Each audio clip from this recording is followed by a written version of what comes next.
Қайырлы күн, ханымдар, қош келдіңіздер. Біздер енді 5 кәсіпкерлер болып, алғашқы форумымызды келіп қалдарыңызға. Енді өзімді таныстыратын болсам, есімім Альбина Нұрланқызы, жасым 32-де, көп балалы анамын, 4 балам бар, шүкір. Қазіргі таңда Альбина Десерш атты қалаушы боламын. Кондитер экспертпін, осы салада жүргеніме 7 жылдай болды. Осы 7 жыл ішінде 15 мастер-класстар өткенмін, әртүрлі тренингтарға қатысқанмын, курстарға онлайн форматта, офлайн форматта қатысқанмын, және де 100-ден астам онлайн, офлайн форматта қыз-келіншектерге бана мастер-класстарды уже үйреттім. Сосын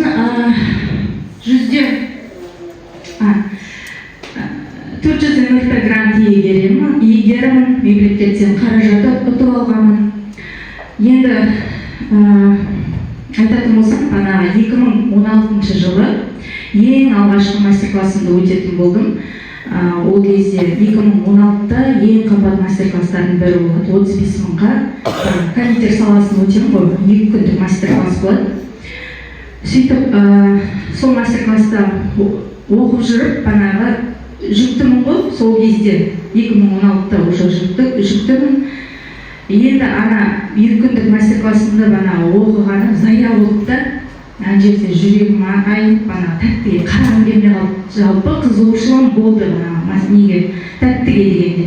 Бірақ жүктілігім жүрегімді айнытып, тәттілерге қарағым келмей қалды. Сөйтіп, не керек, оқығаным бәрі зая болды. 2017-де аман-есен егіздерімді дүниеге алып келемін. Сөйтіп,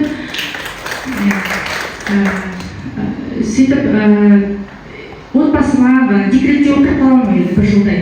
Отбасыма пісіріп жүремін, туыстарыма пісіремін. Сөйтіп маған айтады, қайнапаларым бар, Альбина, сен неге осы тортына заказ жасамайсың дейді. Мен батылым бармайды, жоқ, жасамаймын өйтіп деймін, заказ жасамаймын деп сөйтіп жүремін.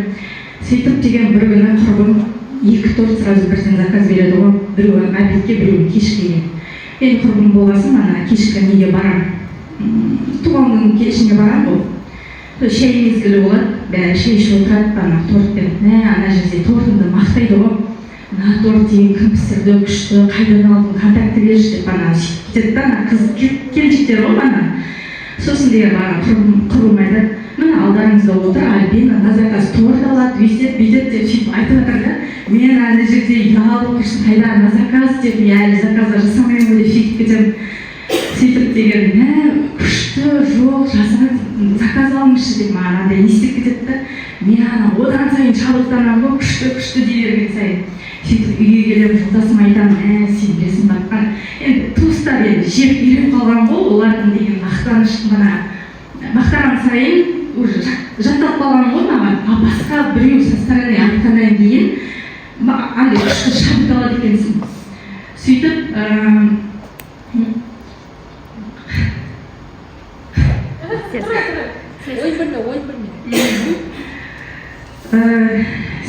жолдасым айтам, маған деген срочно заказ етіп бастай беру керекпін деп, тоқтамай-ақ қояйын деп. Сөйтіп білмеймін, 2 инстаграм болатын, ол кезде өзім личный инстаграм, сосын жай просто ашып қойған инстаграм бар екен, соған жайлап сала бастаймын, осылай торт алам, пирогқа заказ алам деп сөйтіп бастай берем ғой. Сөйтіп бірақ қорқыныш болды менде. Осыған не жетпей, заказ торт жасап атқан нес деген. Сосын біріне болды менде қорқыныш, неден кім алады деген. Өйткені мен Атыраудың емес болдым, Оралдың қызымын, туысымыз аз, достарымыз да аз. Сөйтіп жүргенде кім алады деген қорқыныш болды ғой менде. Бірақ жақсы деп бастай бердім енді. Көрейінші деп, тәуекел деп та. Сөйтіп енеме айтамын, енем бар, жолдасыма. Солардың поддержкалары енді осы күнге дейін күшті болды. Осы күнге дейін кәдімгі поддержкалар қолпаштап келе жатыр да мені. Енеме айтамын, маған дейін оқу керек деп жолдасыма да айтамын ғой.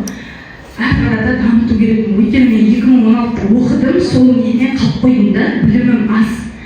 Сөйтіп ол кезде сникерс, королевский, молочный девочка дегендер базовый торттардың мастер-класстары болады. Соны өтем. Соны бір күндік мастер-класс болады. Соны жаңартып аламын да, білімімді жаңартып алып, банағы деген шабытым одан сайын ашылып, сол мастер-класстан кейін 40-50 мың арасында банағы закуп жасап аламын. Өзімде керек деген нәрселерді алып аламын. Әсет пешім бар и қол миксерім бар. Сонымен жайлап заказ бастаймын ғой. Ол кезде енді андай не болған жоқ қой, таргет деген сияқты ондай нелер болған жоқ. Сарафанный радио.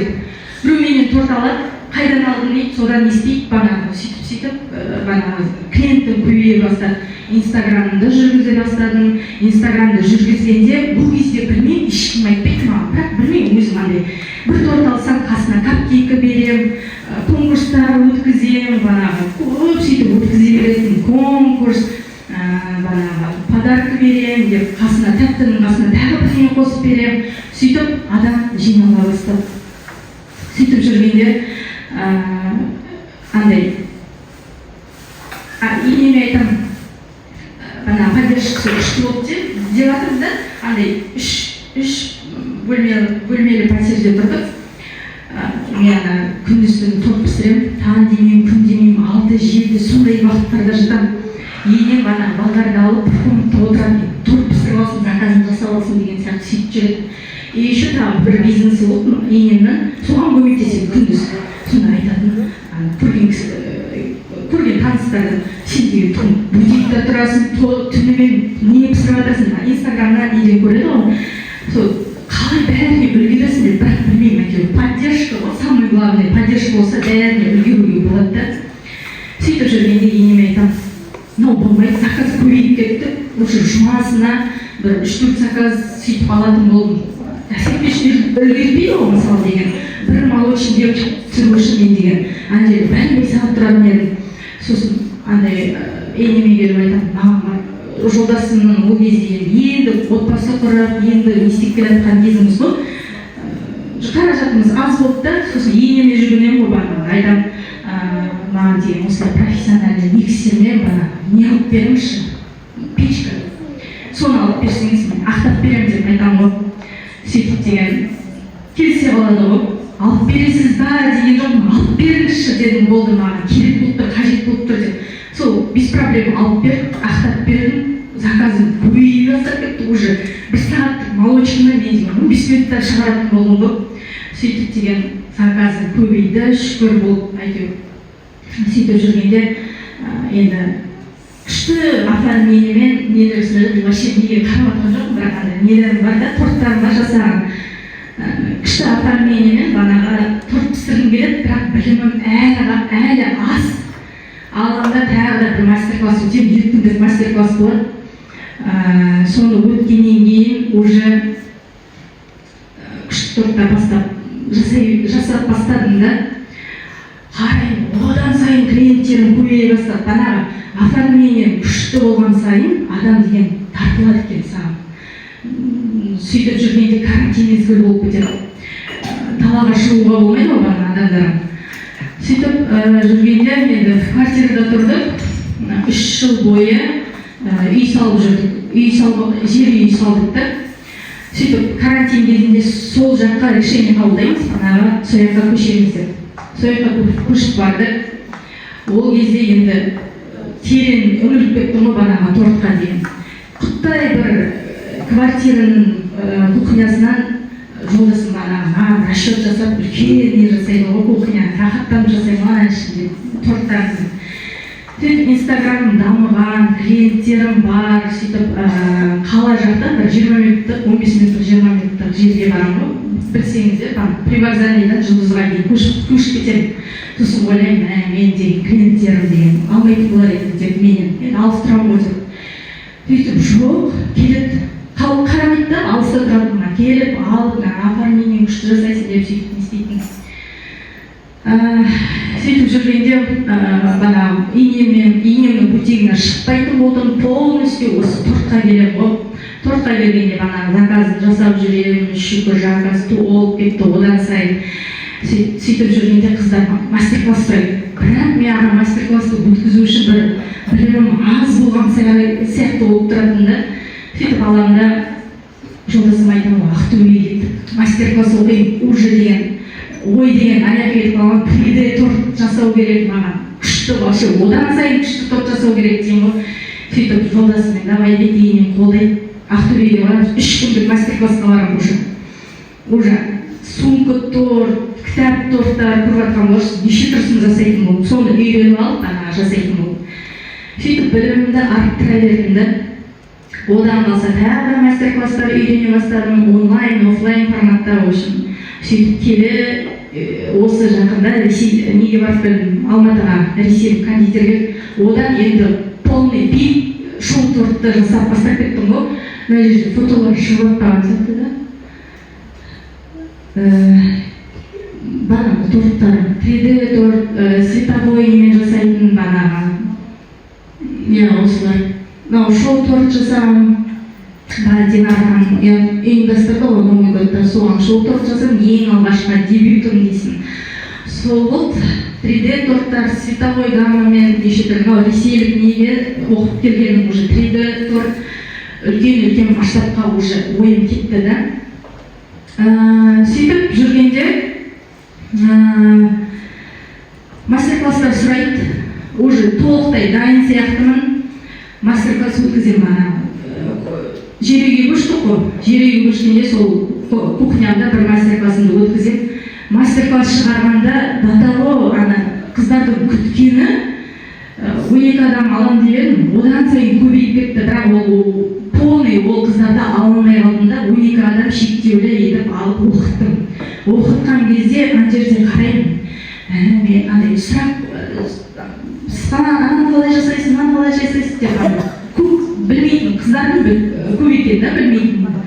Сол ойлап қоямын ішімнен, оказывается мен деген көп нәрсе үйретіп алады екен ғой деп қыздарға. Сөйтіп жүргенде летний кухняны ремонттайды бағанағы. Көмекші алады, заказ көп, көмекші алайын десем, үйге кіргізгім келмейді бағанағы. Бөлек жерде болған жақсы ғой негізі. Сөйтіп жүргенде летний кухняны жолдасым олдап береді, соған мини цех етіп, соны ашамын. Соны ашқаннан кейін сразу бір айға каждый жұма сайын мастер-класстар болып қоямын әртүрлі. Сөйтіп қойғаннан кейін еще полный жиналады ғой каждый мастер-классқа.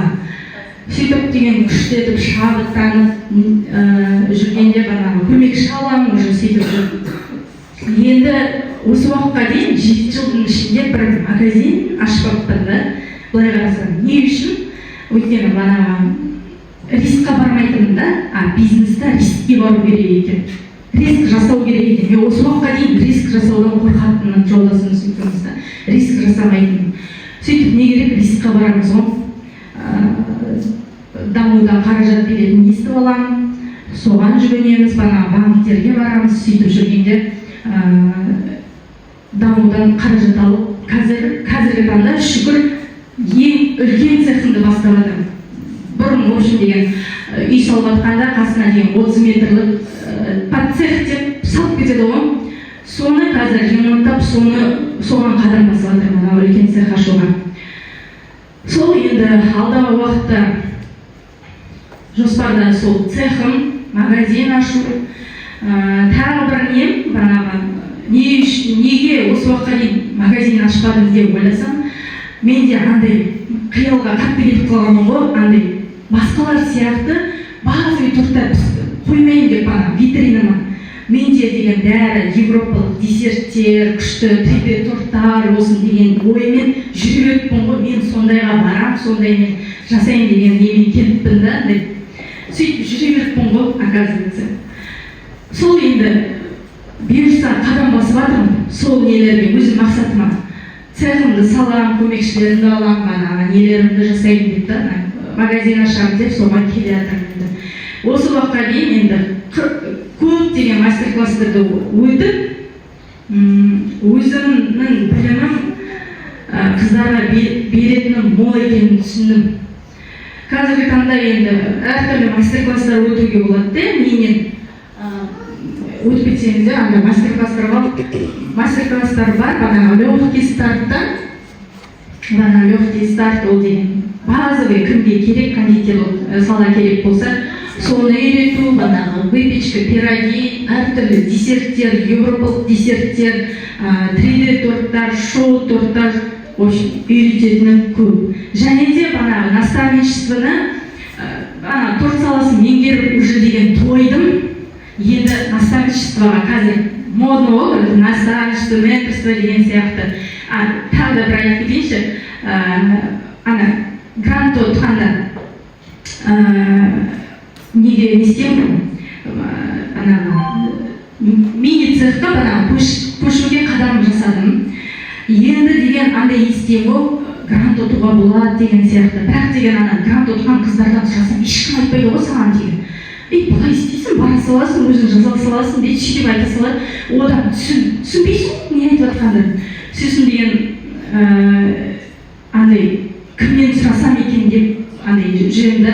Сосын инстаграмды қарап отырып қарасам, Динара ханым шығады ғой, алдынан осылай грант ұтуға направление берем, бүйтем, сөйтем деген сияқты. Жолдасым сразу айтам, алдымнан шықты деймін да, ойлағаным алдымнан шығып тұр ғой инстаграмның. Сөйтіп сразу бизнес авторға жазылам ғой Динара ханым.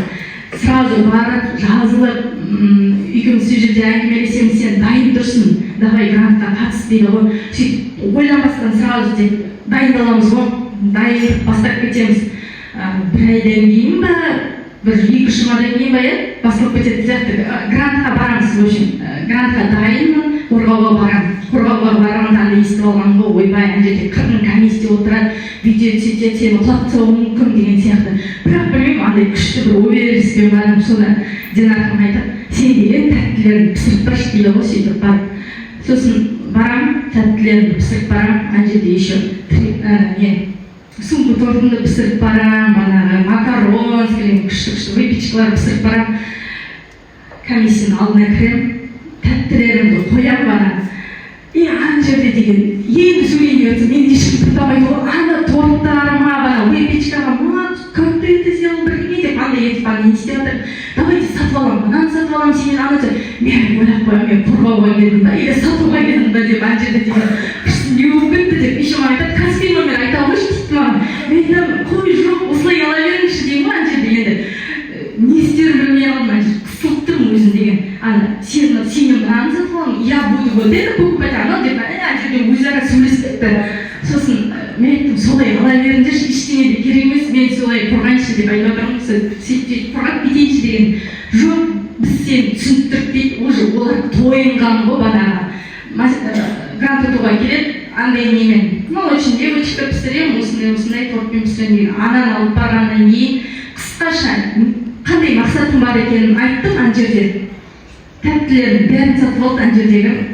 Мен айтам, солай ала беріңдерші десем, алмайды, бізге андай пара берген сияқты боласың дейді да. Сөйтіп бәрін сатып алды, жақсы дедім. Андай күшті сезіммен шығамын ғой, неден, қорғаудан. Динара ханымға звондаймыз, әссашима бірдеңе жазып жіберемін. Динара ханым, мен болды, өттім деп қоямын ғой, деп молодец деп, ана жерде қуанып сөйтіп деген. 1-2 жұмадан кейін келеді, ақша ұттыңыз деген. Қуанып соған деген сразу печкамды сатып аламын, 2 двухкамерный холодильник сатып аламын. Ана құттай цехым, үйден шыққан құттай цехым деген күшті болып тұр ғой енді. Атына сай болып тұр да, күшті армандағымдай холодильник, үйдің холодильник емес, двухкамерный холодильник, күшті нелер, миксерімді толықтырдым. В общем, күшті сезім болды сол кезде грант ұтқанда.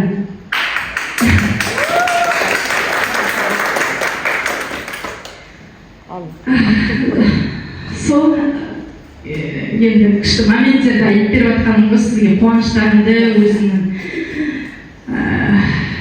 не деймін, осындай рискқа бару керек, бизнеста риск деген болу керек, бәрін көру керек. Енді айттым ғой, тортқа тойындым, ендігі жолы наставничество, сондайға қызықтым да. 3 наставничество өттім осы уақытқа дейін. Бірінші наставничество кондитер саласын меңгердім. Сосын екіншісі Динара ханымға жүгініп бизнес разборымды жасап, бизнеске қалай қадам жасау керектігін үйрендім. Үшіншісі енді өзім цех ашып жатырмын. Цехтың жолдарын ашып, цехтың жолдарын білу, соны меңгеріп жатыр. Осы араларыңызда кондитер бар екен? Кондитерлер болса, жоқ болды. Бір кондитер. Сол, Самалханды білесіз ба? Недегі? Ақтөбедегі. В общем, сол кісіден қазір деген наставничество өтіп жатыр. Қазіргі таңда енді тортты меңгеріп бес наставничествоға көштім да уже. Не айтайын деген, енді бана 3 наставниктен уже білім алып, пісіп тұрмын ғой, былай айтқанда. Өзім қазір наставничество жүргізе алатын халге келдім да уже. Жеке брендіңізді дамытып, мен қасында 2 ай жүріп, сөйтіп біліміңізді арттыруға болады деп айтқым келеді да. Сол айтайын деген. Үйренгілеріңіз келсе, әртүрлі салада, әртүрлі форматта мастер-класстар бар, және де наставничество үйретемін. Егер де совет бір нәрсе керек болып жатса, бизнес завтракқа жазылып, завтракты да өткізуге болады деп айтқым келіп тұр. Рахмет тыңдармандарыңызға.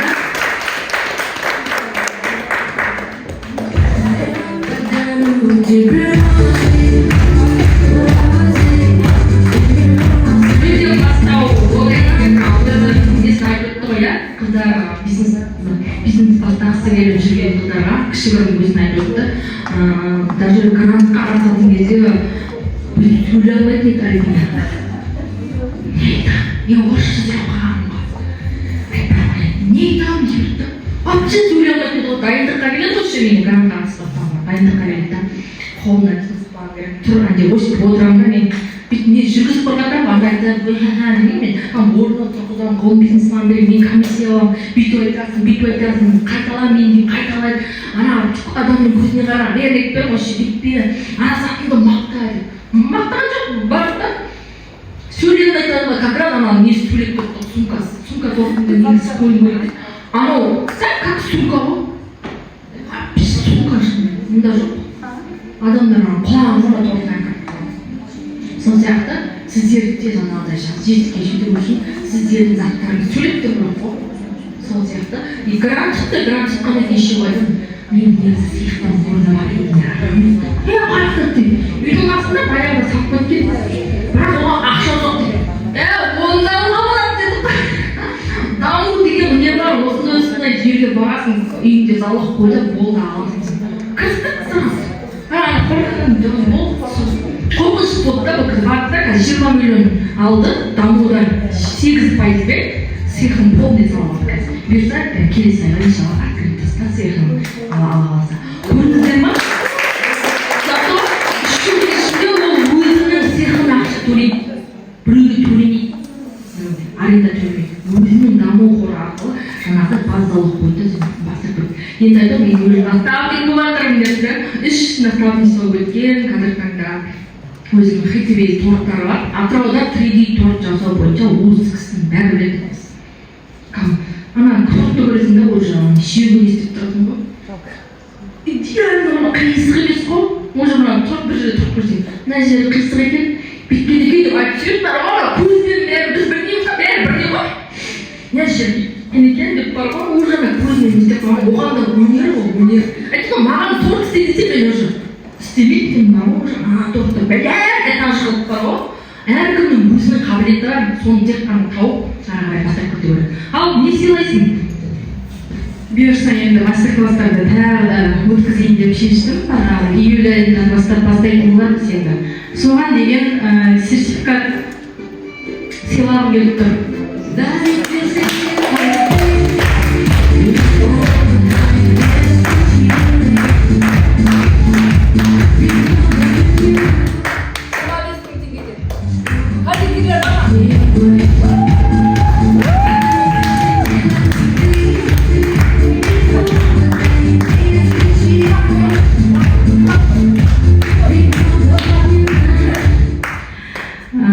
Мастика дегеніміз не?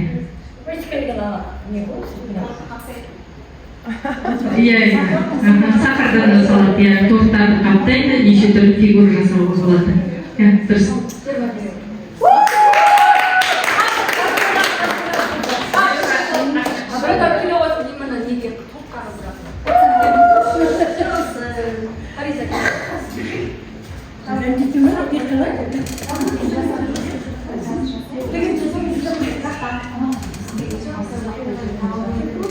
Альбинаның неше наставнигі бар?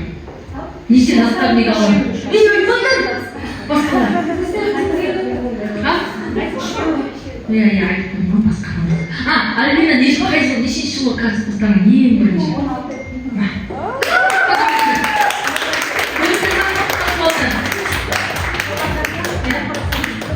10% скидка қалғандарына, пожалуйста, торт алсаңыздар да, мастер-класс болсын, любойна.